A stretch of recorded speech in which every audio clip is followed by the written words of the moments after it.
ہماری آج کی کہانی اس بات کا عملی ثبوت ہے کہ محاورے صرف زبان کی خوبصورتی کے لیے نہیں ہوتے، بلکہ ان میں زندگی کے تجربات اور حکمت پوشیدہ ہوتی ہے۔ ہمارا آج کا محاورہ ہے الٹے بانس بریلی کے۔ تو آئیے اس محاورے پر کہانی سنتے ہیں۔ نور نگر قدرتی خوبصورتی اور سادہ لوگوں کی بستی تھی۔ بستی کے لوگ سیدھے سادے اور دیانتدار تھے، مگر زندگی کی سادگی کے باوجود کبھی کبھی کچھ ایسے واقعات ہو جاتے تھے جو دیکھنے والوں کو حیران کر دیتے۔ اسی بستی میں رمضان نامی ایک شخص رہتا تھا۔ رمضان کے کام کرنے کا عجب انداز تھا۔ وہ جو بھی کام کرتا الٹی طرف سے شروع کرتا اور ہمیشہ لوگوں کی توقعات کے خلاف چلتا۔ گاؤں میں ہر کوئی اسے الٹے بانس بریلی کے نام سے جانتا تھا۔ گو کہ رمضان ایک نیک دل آدمی تھا، مگر اس کی عادتیں بے حد عجیب تھیں۔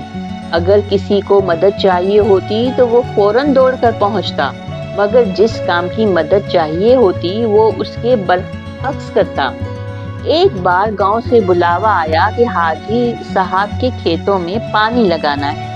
رمضان کو بلایا گیا۔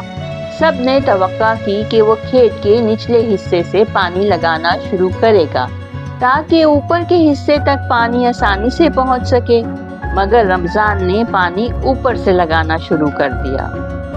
نتیجہ یہ ہوا کہ پانی نیچے کے حصے تک پہنچنے سے پہلے ہی ختم ہو گیا۔ سب نے رمضان کو سمجھانے کی بہت کوشش کی کہ وہ ہمیشہ کام کو الٹی طرف سے کیوں شروع کرتا ہے، مگر رمضان کا جواب ہمیشہ ایک جیسا ہوتا کہ میرا طریقہ صحیح ہے، اور دیکھنا ایک دن میں ثابت کر دوں گا کہ میں ٹھیک ہوں۔ بستی کے لوگ رمضان کی اس ضدی طبیعت سے تنگ آ چکے تھے۔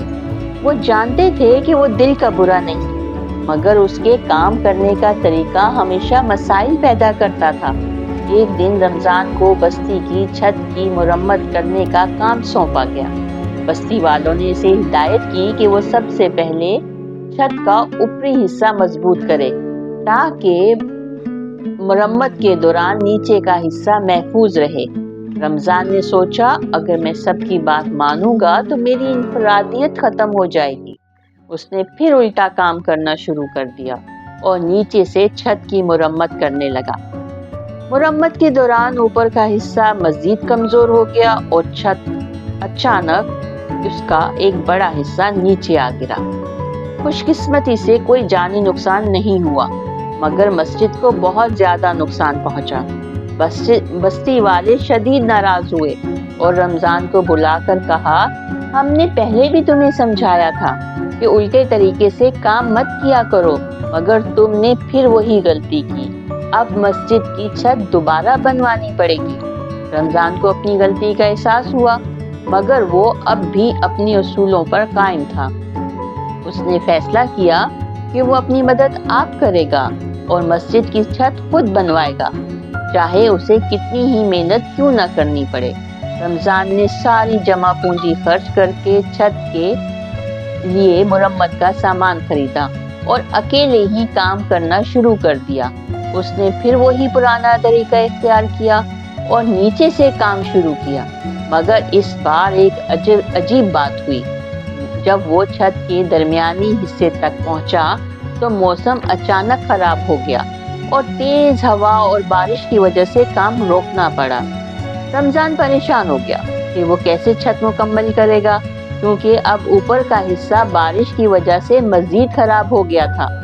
اگلے دن بستی کے بزرگ حاجی صاحب رمضان کے پاس آئے اور کہا، بیٹا، ہم جانتے ہیں کہ تم نیک نیت ہو اور محنتی بھی ہو، مگر ہر کام کا ایک طریقہ ہوتا ہے۔ دنیا اسی لیے ترقی کر رہی ہے کیونکہ لوگ اپنے کام کو ترتیب سے کرتے ہیں۔ اگر تم اپنی ضد چھوڑ دو اور سیدھے طریقہ اپناؤ تو نہ صرف تمہاری محنت بچ جائے گی بلکہ کام بھی بہتر طور ہو سکے گا۔ رمضان نے پہلی بار حاجی صاحب کی بات غور سے سنی۔ وہ سوچنے لگا کہ شاید واقعی ہی وہ جو طریقہ اپنائے ہوئے ہے وہ غلط ہے۔ رمضان کو یاد آیا کہ اس کے والد بھی اسے بچپن میں یہی سکھاتے تھے کہ ہر کام کو سیدھے طریقے سے کرو۔